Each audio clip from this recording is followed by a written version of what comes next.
Hello everyone, Alec Alger the SideQuest Gamer here, and welcome to another episode of the SideQuest Gamer Review Show, here with another review of another video game. Yeah, I'm terrible with segues, sue me! Oh no, constructive criticism. Well, I guess I better change it. There, that should be better.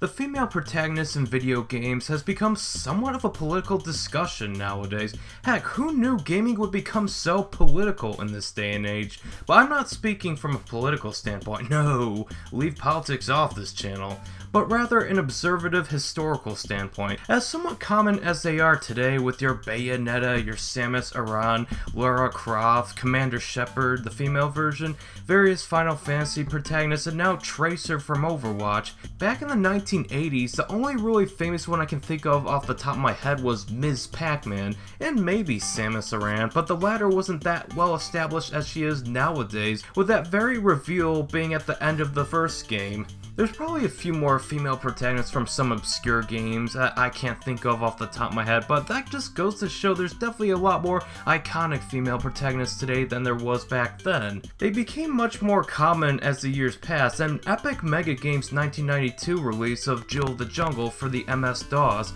might be one of the more notable titles to try this idea out. I mean, the game itself pushes this idea with the ordering info stating, "Tired of those Save the Helpless Princess games? We made this one for you."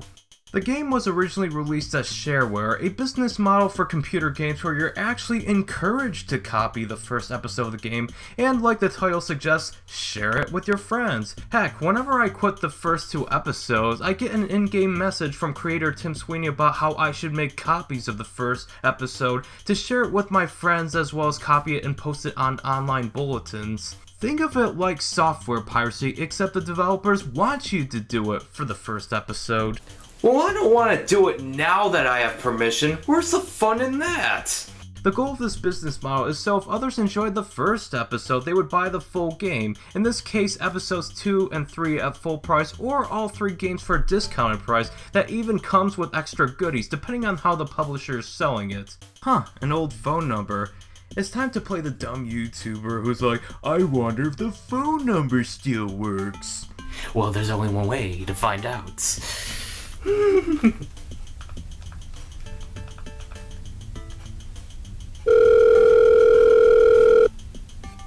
Hello?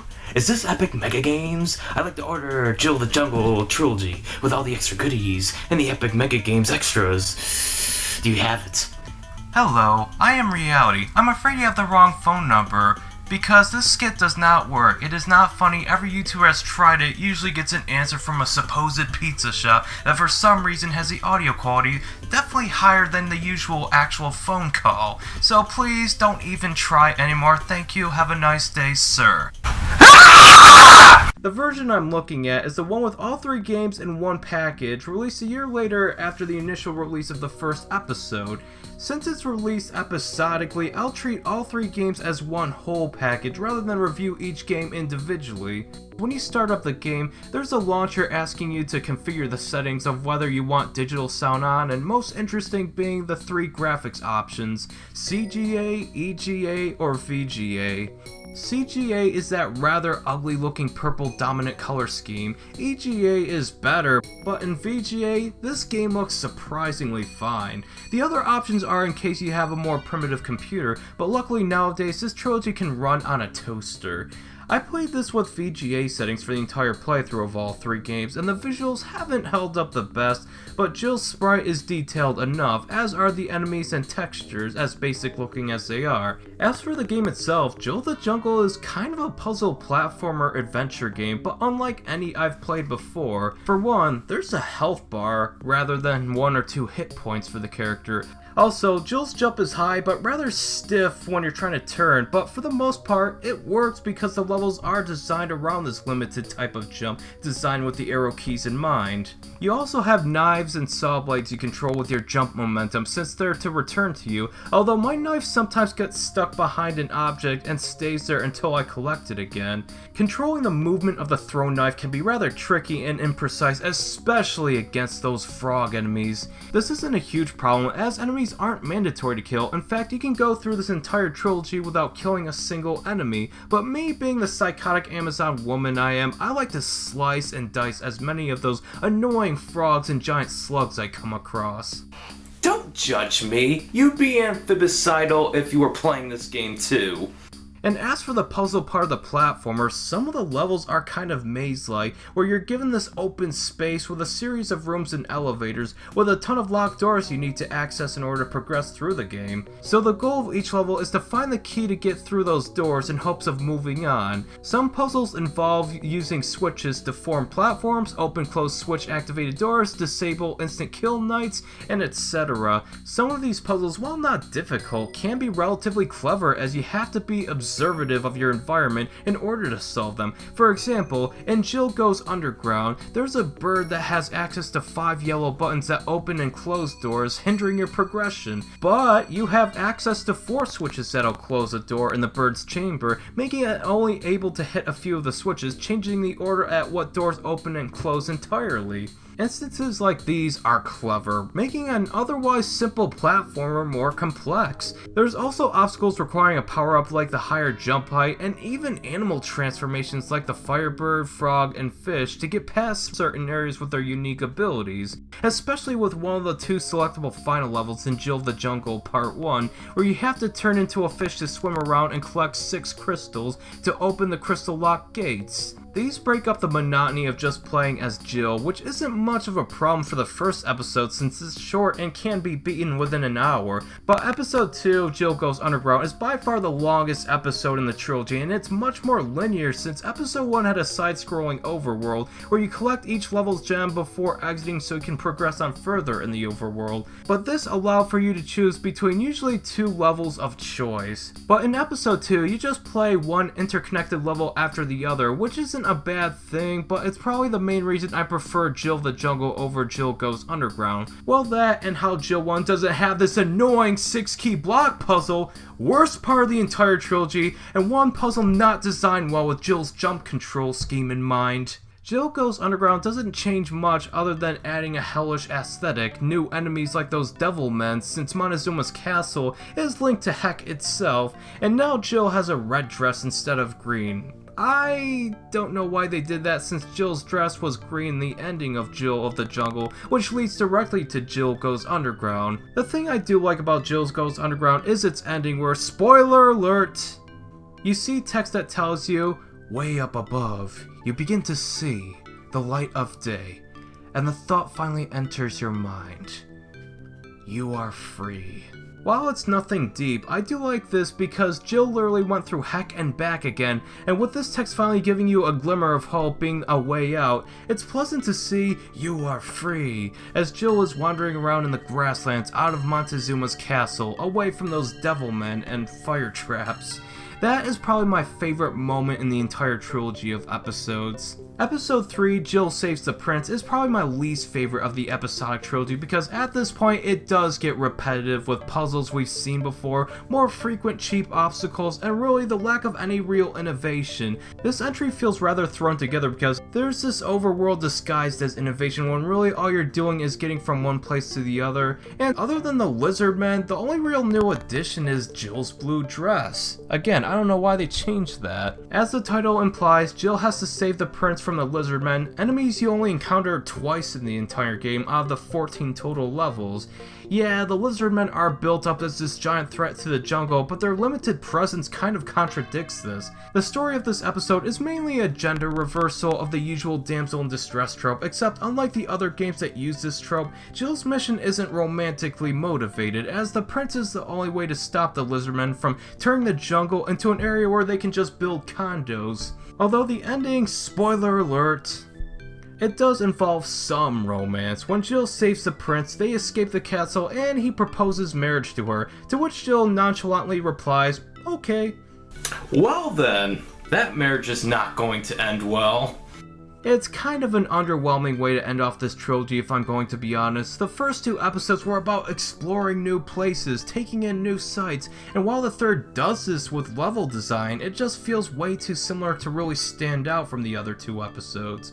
But other than that, all 3 episodes holistically are definitely worth trying out. The best aspect of all 3 entries besides the puzzle platforming elements is definitely the MIDI soundtrack. Most early PC gaming soundtracks are rather dated due to limited memory, but Jill of the Jungle's soundtrack works with the memory limitations and has a very unique composition that can range from relaxing to unnerving. The second level of Jill Goes Underground is definitely my favorite track because it sounds so hellish, and rightfully so with the present danger. While not my favorite soundtrack in gaming, I do think it works for not only the game but also as a standalone soundtrack.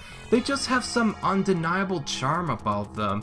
It was composed by Dan Froelich, I'm sorry if I mispronounced that, who composed for quite a few DOS games back in the day, including the later Zargon game, also developed by Epic Mega Games.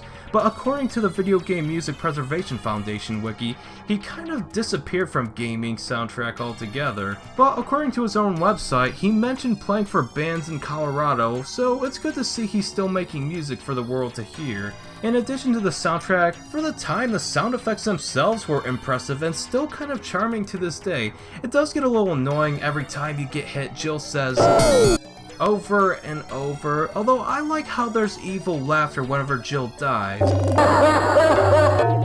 Which is kind of odd since the entire trilogy doesn't have a main antagonist nor even boss battles. I also really like whenever you collect a key, a voice clip says, "Yeah!" It kind of puts a smile on my face because that's what I'm feeling at the moment whenever I collect a key. With all these aspects in mind, Jill the Jungle, in addition to being a relatively fun puzzle platforming game, it has a lot of personality to it, which is why it's more fondly remembered by retro PC aficionados than any other retro PC game that played similarly. I mean, Jill herself isn't really that much of a memorable character, as all she amounts to was, she's a female protagonist? That's about it. I mean, she's blonde, has blue eyes.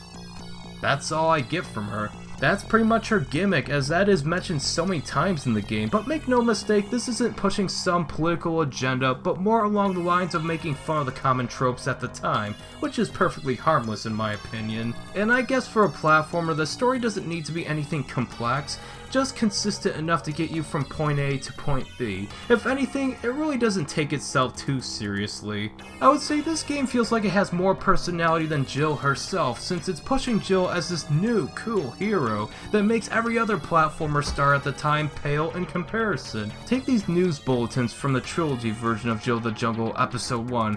The news bulletins ambiguously mention characters like P-Man and an Italian named Mario retiring because they can't outmatch Jill's coolness. I find these rather hilarious, and it's clever how Epic Mega Games changed the names enough to avoid any copyright lawsuit. But looking at this episodic game trilogy from a holistic perspective, I'd say it's overall pretty decent.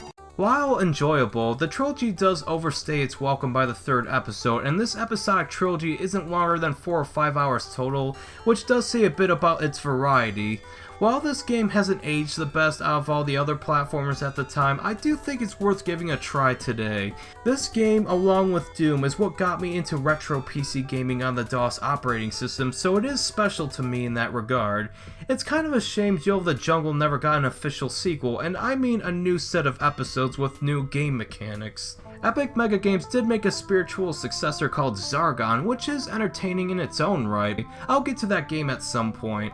It is good to know that Epic Mega Games, now known as Epic Games, is still a pretty renowned developer and publisher. If it wasn't for their early 1990s shareware games, now forgotten by mainstream gamers nowadays, you probably know Epic Games for this trilogy of third-person shooters called Gears of War. That's right, the same people who made games like Jill of the Jungle and Jazz Jackrabbit made Gears of War. That is amazing. They're also well known for the Unreal and Unreal Tournament first-person shooter games, with the latter kind of popularizing the arena-type multiplayer FPS genre. It's kind of disappointing they didn't re-release their old DOS games on Steam, but for now I guess you can either seek out an actual copy of the game or sail the 7 seas for buried treasure if you catch my drift. Your choice. Well, that was fun, but now I'm in a platformer craze, so next episode I'll be reviewing the one game I got a ton of requests for, and I mean a ton of requests. So, until next time, thank y'all so much for watching, and remember to stay awesome!